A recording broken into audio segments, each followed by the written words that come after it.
네, 마감 전 업앤다운 김동현 전문가입니다. 안녕하십니까? 네, 안녕하세요. 네. 자, 지금 뭐 종목별로는 IT나 자동차, 철강, 뭐 금융, 유통처럼 이렇게 저 PBR 쪽 말고는 대부분 다 좀 밀려납니다. 특히나 이제 중소형주 코스닥 쪽 낙폭이 좀 커지고 있어서요. 개인 투자 여러분들 좀 힘드실 것 같은데, 자, 오늘 시장 좀 어떻게 판단하고 계십니까? 예, 뭐 꿈보다 현실이 이제 가까워 보이기 시작한 거죠. 뭐 이런 부분들은 미국 금리 인상과 가까워 오면서 계속해서 말씀드리고 경계해야 된다고 말씀드린 부분이고, 이 부분은 이제 하반기로 갈수록 좀 더 고착될 거라고 저는 보고 있습니다. 다만 물려 있는 분들, 성장주에 물려 계신 분들이나 혹은 아직까지 살아있는 성장주를 가지고 계신 분들의 경우에 뭐 오늘 같은 날 내던지실 필요까지는 없어 보이고요.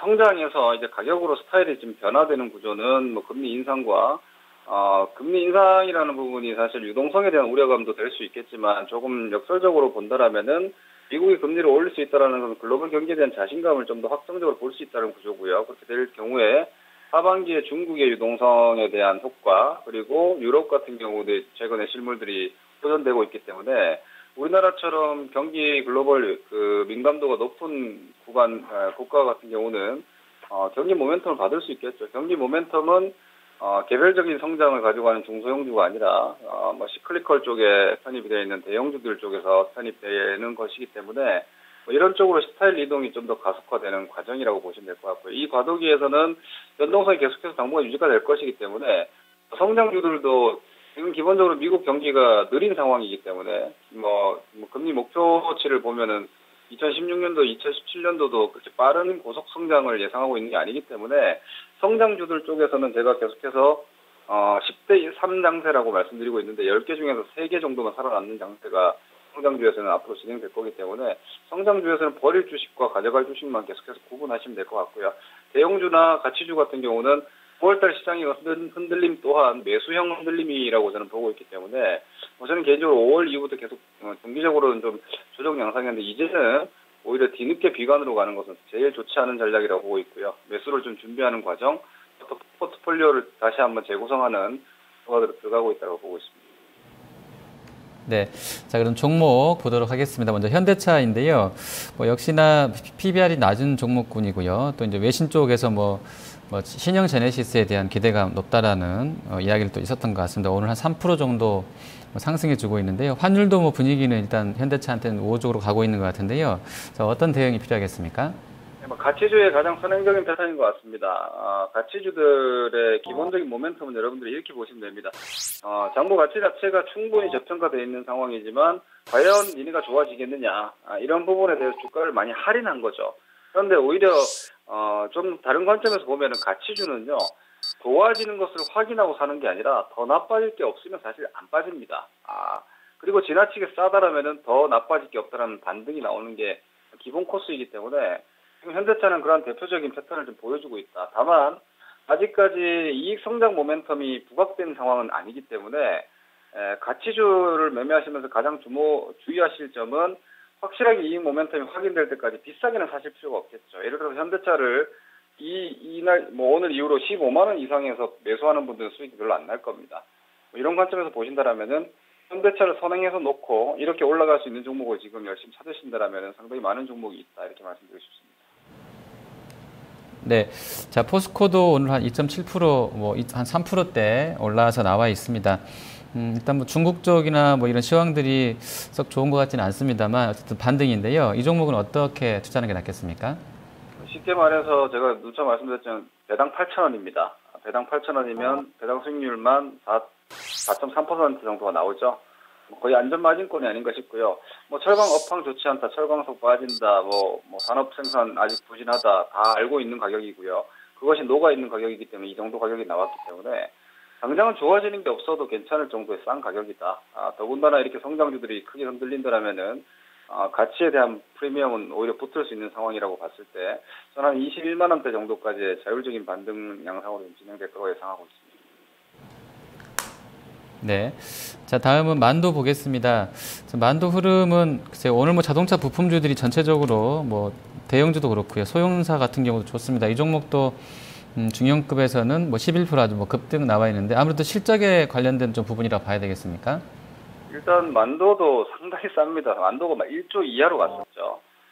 매출이 뭐 7, 8조 원 나오는 종목이고 순이익이 뭐 천억대 이상 나오는 종목인데 시가총액 1조가 안 된다. 말도 안 되는 시장 가격이 형성돼 있었는데 이런 부분들을 시장이 과연 싼 건 알겠는데 좋아지겠느냐라는 관점에서 올라가지 못했죠. 하반 경직은 이미 나와 있었고. 근데 이제 4,800원대 연말 배당에 대한 그 IR이 있다 보니까 배당 수익률 4.5%라면은 이 가격이면 거의 안전마진이 되는 거죠. 포스코랑 비슷한 양상입니다. 이런 종목들이 계속해서 부각되고 있다는 것은 시장의 트렌드 자체가 성장 쪽에서 가치 쪽으로 이동하는 양상이 본격화되고 있다고 인지하시고 포트폴리오에서 가치 비중을 좀 높이시는 준비는 계속 필요할 것 같습니다. 네, 자 그리고 하락 쪽 보도록 하겠습니다. 자 먼저 아모레퍼시픽인데요. 뭐 이 종목은 높은 PBR이 어제 일부 그 가치 투자자들의 입에서 좀 뭐 너무 비싼 것 아니냐라는 쪽으로 약간 좀 해석이 됐던 것 같아요. 오늘 전체적으로 다 밀리고 있는데요. 아모레퍼시픽 어떤 대응 필요하겠습니까? 다른 관점으로 봐야죠. 사실 아모레퍼시픽을 여기서 가치를 얘기한다는 것은 이 종목의 본질적인 모멘텀을 부정하는 거죠. 아모레퍼시픽은 기본적으로 성장주의 대표라고 여전히 봐야 되고요.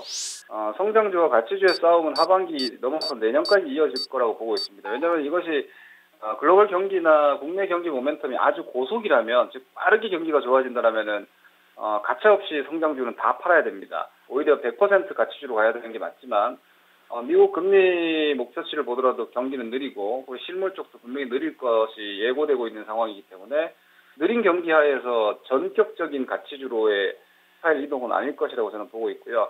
그렇다면 좀 더 완벽한 어떤 성장 구조들, 완벽하다는 표현이 좀 그렇지만 좀 완연한 성장 구조는 여전히 화장품 쪽은 좀 가지고 있다고 봅니다. 왜냐하면 이 부분은 중국의 어떤 도시화와 연결되어 있기 때문에 어떤 사회 현상입니다. 이 부분 때문에 국내 화장품 업체들의 성장이 급속도로 꺾이진 않을 겁니다. 그렇다면은 주가가 너무 높을 때는 부담이 될 수 있겠지만 이렇게 박스 하단권에 들어오고 단기적인 낙폭이 형성됐을 때 아무래는 오히려 비관적으로 보기보다는 반등점을 찾는 관점에서 보시는 게 좀 유용하다고 판단하고 있습니다.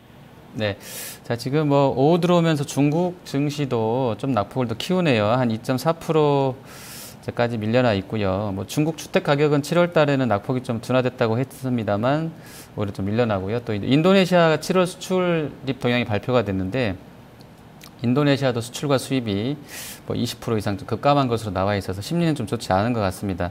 자, 그렇고요. 또 하락 종목 중에서 또 대웅제약을 좀 더 보도록 하겠습니다. 아모레퍼시픽은 네, 점검이 됐고요. 시간 관계에서 노엔을 좀 먼저 보도록 하겠습니다. 노엔 같은 경우가 코스닥 쪽에서 상당히 좀 뭐 양호했던 상황인데 오늘 좀 약세권 들어가 있습니다. 이 종목 어떤 대응이 필요하겠습니까?